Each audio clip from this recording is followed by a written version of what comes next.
नमः साथियों, एक बार फिर से स्वागत है आप सभी का आपके अपने चैनल एचपी संस्कृत में। साथियों, एक लंबे अंतराल के पश्चात आप सबके समक्ष उपस्थित हुआ हूं, जिसका कारण आपको अंत में ज़रूर बताया जाएगा और यह कारण आप सभी के लिए ही साथियों सुविधाजनक या सहायक रहेगा। तो इस वीडियो को अंत तक ज़रूर देखें, क्या कारण रहे कि इतने लंबे अंतराल के पश्चात आज यहाँ पे आना उपस्थित हो पाए। तो सबसे पहले तो आपको ज्ञात ही है, एचपी संस्कृत के माध्यम से हिमाचल प्रदेश के अंतर्गत होने वाली संस्कृत विषय से संबंधित टैट की परीक्षाएं और कमीशन से संबंधित परीक्षाएं, जो कि विशेषकर संस्कृत विषय से संबंधित परीक्षाओं के लिए साथियों एचपी संस्कृत सदा आपके लिए सहायक है। इसके संदर्भ में आप सबको ज्ञात ही है, यूट्यूब पर निरंतरता से यहाँ पे हमारे इस विषय के संदर्भ में यहाँ पे वीडियोस निरंतरता से पड़ती रहती हैं। आज यहाँ पे इस वीडियो को आरंभ करते हुए सबसे पहले आपको यहाँ पे नवंबर माह में जो टैट की परीक्षाएं हुई, उसमें संस्कृत में जो हमारे यहाँ से अभ्यर्थियों ने परीक्षा दी थी, जिन्होंने लाइव बैच में एनरोल जो हुए थे कैंडिडेट, उनके संदर्भ में यहाँ पे आपको बताया जाएगा। शेष आपको अन्य यहाँ पे विषय भी आपको साथ साथ बताए जाएंगे। सबसे पहले नवंबर माह में जो टैट हुआ था, उसमें जो कैंडिडेट्स साथियों, जितने भी कैंडिडेट्स जो हैं अपीयर्ड हुए हैं, उन सभी को सबसे पहले तो बहुत बहुत बधाई। इसके पीछे का भी एक कारण है साथियों, क्योंकि ये जो कैंडिडेट्स थे, इन्होंने केवल मात्र 45 दिन टैट की कक्षाओं में ये एनरोल हुए और इन्हीं 45 दिन में अपनी सफलता को इन्होंने अर्जित किया है। तो इन सभी कैंडिडेट्स को सबसे पहले तो बहुत बहुत बधाई, क्योंकि साथियों कहीं पर भी आप शिक्षा अर्जित करिए, दिशा और दशा दोनों आपके अनुरूप ही रहती है। क्योंकि एचपी संस्कृत प्रकल्प केवल एक मात्र आपके लिए एक सहायक स्वरूप है, भागीदार परीक्षा के लिए ज़रूर मानता हूं मैं, लेकिन ये केवल एक दिशा बताने का ही एक कारक है। बाकी जो दशा है वो आप स्वयं तय करते हैं। इसीलिए इन अभ्यर्थियों को सबसे पहले तो बहुत बहुत बधाई। अब की बार यहाँ से एचपी संस्कृत के माध्यम से जो परीक्षाओं में अभ्यर्थी यहाँ से पढ़े थे, उनमें सबसे हाईएस्ट मार्क्स साथियों 142 रहे हैं। 142 मार्क्स जो हैं 150 में से हाईएस्ट यहाँ पे रहे हैं। तो बहुत बहुत बधाई उन्हें सबसे पहले तो। और इसके साथ साथ ही साथियों जो कैंडिडेट्स यहाँ से उत्तीर्ण हुए हैं, उनके यहाँ पे नाम चित्र सहित आपके सामने यहाँ पे हैं। सबसे पहले तो इन सभी बंधुओं को बहुत बहुत बधाई। इनकी ही सफलता से यह सार्थक हो पाया है, इन्होंने इस परीक्षा में सफलता हासिल की है। सबसे पहले तो अब की बार केवल मात्र 35 बच्चे ही साथियों एनरोल किए थे इस बैच के लिए, जिनमें से 28 कैंडिडेट्स जो हैं साथियों पास हुए हैं। साथ ही 3 कैंडिडेट्स साथियों ऐसे थे जिनके 89 मार्क्स थे। और अगर बात करें परीक्षा परिणाम के स्वरूप में, तो यहाँ से एचपी संस्कृत का यहाँ पे परीक्षा परिणाम 80% रहा है। बोर्ड का जो परीक्षा परिणाम है 66.67% है साथियों, जो कि बोर्ड के परिणाम से बहुत अधिक है। और दूसरी बात, अगर यहाँ पे बात की जाए, मोस्टली कैंडिडेट्स बहुत सी संख्या में ऐसे भी थे, अगर आप देखना चाहें तो यूट्यूब पे जाकर के जो पूर्व की वीडियोस हैं जहाँ पे विषयों को पढ़ाया गया, वहाँ पे बहुत से कमेंट भी वहाँ प्राप्त हुए कि उन बंधुओं ने केवल मात्र यूट्यूब की वीडियोस को ही देखा। जैसे मैंने जिस दिन रिज़ल्ट आया था, उससे अगले दिन जब मैंने वीडियो बनाई थी, जो आंसर की बनाई थी, वहाँ पे भी मैंने बताया था कि आपकी परीक्षा का प्रश्न पत्र भी थोड़ा सरलतम स्वरूप में ही था।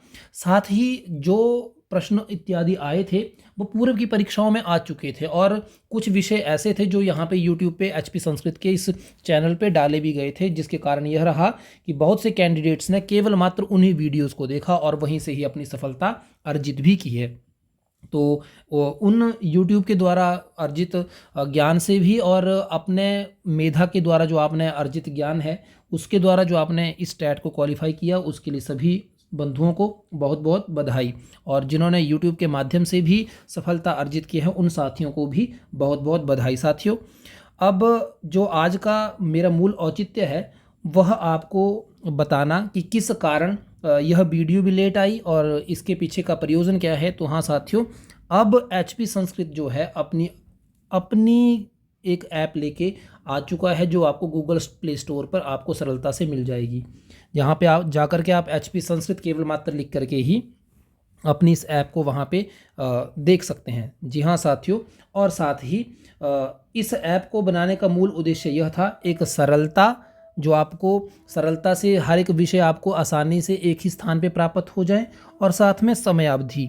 जी हाँ साथियों, पहले जिस चैनल के माध्यम से टीचमेंट ऐप इत्यादि के माध्यम से जहाँ पे कक्षाएं चलती थी, तो वहाँ एक निश्चित समय अवधि होती थी, केवल मात्र 2 महीने, 2.5 महीने, 3 महीने, इससे अधिक नहीं होती थी। लेकिन यहाँ पे आपको सरलता से 5 माह से अधिक का समय आपको अच्छे से हर एक प्रकल्प के ऊपर आपको पढ़ने के लिए प्राप्त हो जाएगा। हाँ साथियों, इस YouTube के अंतर्गत इस वीडियो के माध्यम से ही साथियों आपको HP संस्कृत की जो ऐप है, इसका प्ले स्टोर के ऊपर जहाँ पे आपको, यदि आपको ये ना मिल पा रही हो तो इसका लिंक जो है डिस्क्रिप्शन में आपको प्राप्त हो जाएगा।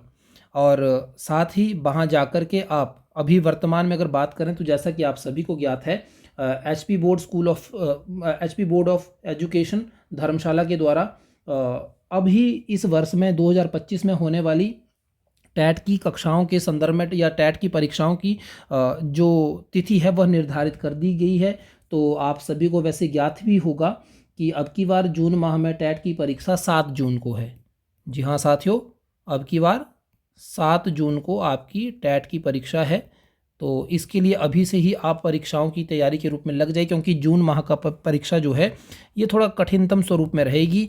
क्यों रहेगी? क्योंकि परीक्षा का स्तर जैसे जैसे आगे आगे बढ़ रहा है, तो उसी के अनुरूप आपको अब परीक्षा की तैयारी करने की नितांत आवश्यकता है। जो व्यक्ति अगर सरलता से इस परीक्षा को उत्तीर्ण करना चाहता है तो वह अभी से ही अभ्यास करना आरंभ कर दें। तो हाँ साथियों, HP संस्कृत के प्रकल्प पे जाकर के YouTube के माध्यम से जो डिस्क्रिप्शन में आपके लिए लिंक डाला गया है, उस पे जाकर के आप सरलता से वहाँ जाकर के इस चैनल के अंतर्गत कमीशन और टैट के संबंधित कोर्सों को वहाँ से ले सकते हैं। अभी इनको यहाँ पे आपके लिए सरलतापूर्वक साधन स्वरूप में यहाँ पे डाला गया है। अब यहाँ पे एक और प्रश्न उठता है साथियों कि हमारी परीक्षा कब होगी, हमारी कमीशन की परीक्षा कब होगी? ये हमारा अभी का एक सवाल है।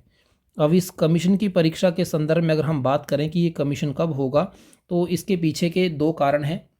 एक हमारा जो एक सुप्रीम कोर्ट में केस चला है, एक तो यह केस है, दूसरा हिमाचल प्रदेश की सरकार।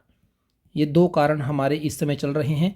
हाँ, सरकार ने सीधा सीधा एक एडवर्टाइजमेंट जारी की हो, उसमें सीधा कहा है कि जो सुप्रीम कोर्ट में केस चला है, क्योंकि सरकार जो है ये NCTE जो टीचर्स के लिए जितने भी टीचर बनने की प्रणाली के लिए जो नियम R&P रूल इत्यादि निर्माण करते हैं, ये कह रहे हैं, सरकार कहती है कि हम इसको NCTE को आधार मान करके ही अब परीक्षाओं के लिए हम परीक्षा इत्यादि लेने में उसी के अनुरूप हम कार्य करेंगे। तो इन्होंने, सरकार ने एक ब्यौरा दिया है कि सुप्रीम कोर्ट में जो केस चला है, इसमें जो राज्य की सरकार और NCTE जो है, ये दोनों के दोनों R&P रूल्स में B.Ed को ये एलिजिबल मान रहे हैं। तो सुप्रीम कोर्ट का जो यहाँ पे डिसीज़न आएगा, उसी के ही अनुरूप ये अभी यह परीक्षाओं के लिए ये R&P रूल्स बनाए। क्योंकि जो हाई कोर्ट है, हाई कोर्ट की जो हियरिंग का जो फाइनल डिसीज़न आया, उसमें बोला गया है कि B.Ed शास्त्रियों के लिए मान्य नहीं है। लेकिन सरकार ने अब एडवर्टाइजमेंट में एक जो इन्होंने अपना सरकारी राजपत्र निकाला, उसमें इन्होंने यही कहा है कि जो सुप्रीम कोर्ट के केस का रिजल्ट आएगा, अर्थात उसका जो अंतिम निर्णय आएगा, जो सुप्रीम कोर्ट कहेगा हम उसी के अनुरूप चलेंगे। और सुप्रीम कोर्ट साथियों NCTE को ही मान्य लेकर के चलेंगे, क्योंकि इनमें पूर्व में भी ये इस विषय में कह चुके हैं।